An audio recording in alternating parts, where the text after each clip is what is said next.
Hey Joplin, any idea why this is here? That's my e-bike in the background. This is the school.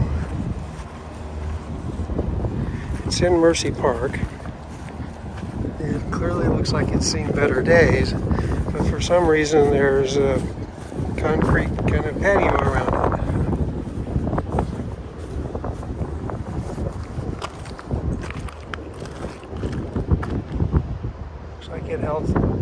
It looks like it held something up at one point. I don't see a marker.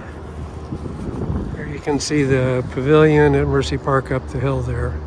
And if you look over there, you'll see Aldi's to get you oriented. So if you know what this was or is or why it's here without a marker, please leave a comment.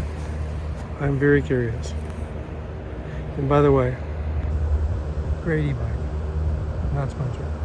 Thanks. Look forward to your thoughts and comments.